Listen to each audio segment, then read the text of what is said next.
বেশ কিছুদিন বিরতি ছিল, তবে আজ আবারও আপনাদের সামনে একদম ঘরোয়া একটি মন ছুঁয়ে যাওয়া ভিডিও নিয়ে হাজির হলাম।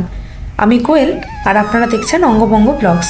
ভিডিওটা শেষ অবধি দেখুন, আশা করি আপনাদের সকলের খুব পছন্দ হবে। আমার চ্যানেলের বহু পুরনো একটি ভিডিওতে আমি আপনাদেরকে বলেছিলাম এবার বাড়ি গেলে আমাদের বাড়ির নিত্য পুজো কীরকম হয় সেটা আপনাদের সাথে শেয়ার করব। আজকে ঠিক সেই ভিডিও নিয়ে আপনাদের সামনে হাজির। বাবা কখন এলে পুজো করতে? 9টার সময়। এখন মোটামুটি 9:30 বাজছে। এটা আমাদের ঠাকুরের সিংহাসন। আপনারা বলবেন কীরকম লাগলো। বাবার পুজো শেষ হতে হতে এখন প্রায় 1.5-2 ঘন্টা, মানে মোটামুটি ধরে নিন 10:30 11টা বেজে যাবে। আর এটা হলো আমাদের ঠাকুর ঘর। আপনারা দেখে জানাবেন কীরকম লাগলো। তবে এইবারে আমি বাড়ি গিয়ে হোম ট্যুরটা করতে পারিনি কিছু সময়ের অভাবে।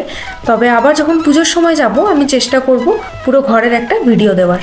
ছোট থেকেই বাবা, মা, দিদা সকলকেই দেখেছি আমাদের বাড়ির নিত্য পুজো করতে। বাবাই বেশিরভাগ সময় করে, আর আমিও অনেক সময় করেছি। তবে কেন জানি না বাবার পুজো করা দেখলে একটা আলাদাই কিন্তু মনে তৃপ্তি আসে। প্রতিদিনের পুজো শুরুটা হয় এভাবেই। ঠাকুর ঘর ধোয়া মোছা পরিষ্কার, ঠাকুরের সিংহাসন পরিষ্কার বাবা কিন্তু একেবারে সব নিজে হাতেই করেন। ঠাকুরের জায়গা যেন সবসময় পবিত্র থাকে, সেটাই তার প্রথম কাজ। অনেকেই ভাবেন এই কাজগুলো ছোট বা সাধারণ, কিন্তু আসলে এটাই ওনার ভক্তি প্রকাশের প্রথম ধাপ। এখন এবার বাবা যাবে ছাদে এই ঠাকুরের সমস্ত বাসনপত্র নিয়ে ধুতে। ঠাকুরের বাসনপত্র ধোয়ার জন্য আলাদা একটা জায়গা করা আছে, সেখানেই বাবা ধোয়। আর এটা হলো আমাদের ছাদ। রুম ট্যুরটাতে নেওয়া সম্ভব হয়নি, তার জন্য খুবই দুঃখিত। তাই আপনাদের ভাবলাম ছাদটাই একটু ঘুরিয়ে দেখাই। আমার বিয়ের সময় বিয়ের 3 টুকু বাদে গায়ে হলুদ, মেহেন্দি এই সমস্ত অনুষ্ঠান হয়েছিল আমাদের এই ছাদেই। এই ট্যাঙ্কিটা হচ্ছে কলের জলের কানেকশন, যেখানে ঠাকুরের বাসন ধোয়া হয়। আর এই যে সাদা যে ট্যাঙ্কিটা দেখতে পাচ্ছেন, এটার সাথে কিন্তু কুয়োর জলের কানেকশন করা আছে। আমাদের বাড়ির কুয়োর অবস্থান হলো নিচের উঠোনে। সেই কুয়োটি পুজো করে প্রতিষ্ঠা করেই তৈরি করা হয়েছে। আমাদের পাড়াতেও এমন অনেক পরিবার আছে যারা তাদের বাড়িতে কোনো পুজো হলে বা বিশেষ কোনো অনুষ্ঠান হলে আমাদের কুয়ো থেকেই জল নিয়ে যায়, কারণ তারা পবিত্র বলে মনে করে। এবার দেখুন, আপনাদের সাথে কথা বলতে বলতে অনেকটাই প্রসেস হয়ে গেছে বাবার। বাবা প্রথমে তেঁতুল দিয়ে এই যে পিতলের যে বাসনগুলো দেখছেন সেগুলো মাজে, যাতে অনেক বেশি চকচক চকচক করে।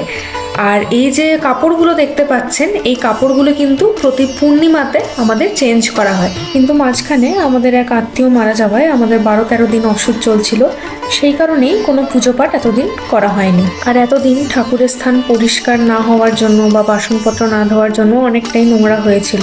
তাই বাবা তাড়াতাড়ি সেগুলো কেচে ধুয়ে মেলে সেগুলো শুকিয়ে নিয়ে ঠাকুরের স্থানে পেতে দেবে।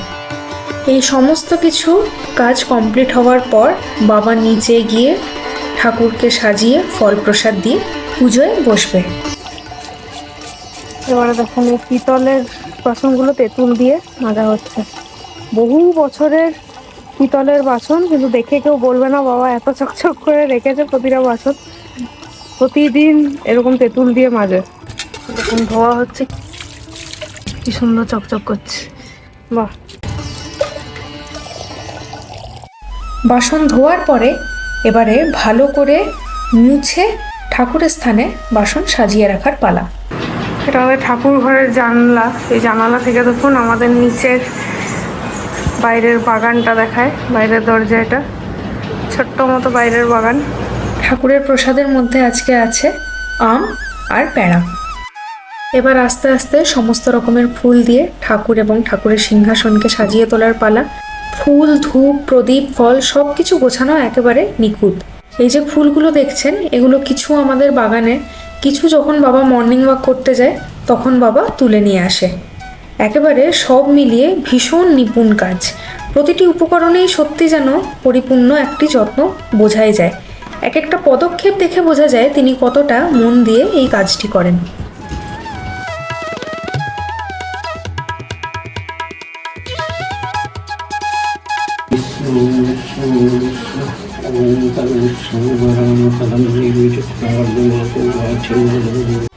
বাবা যখন পুজো করে মাও এখানে এসে বসে থেকে পুরো পুজোটাই দেখে।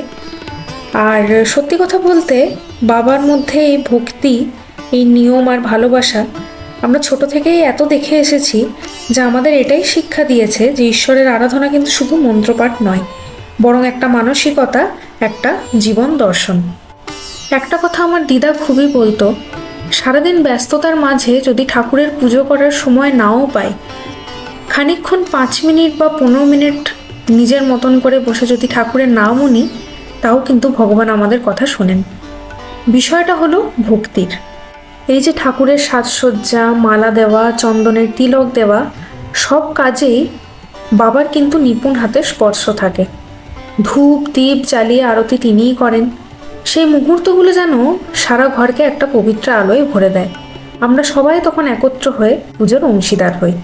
ছোটবেলায় যে জিনিসগুলো মানতে চাইতাম না বা যে জিনিসগুলোতে বুঝতাম না, না জেনেই তর্ক করতাম, বড় হওয়ার সাথে সাথে কিন্তু অনেক কিছুই উপলব্ধি হয়েছে। ভগবান যে সত্যিই আছেন তার উপলব্ধিও কিন্তু করেছি।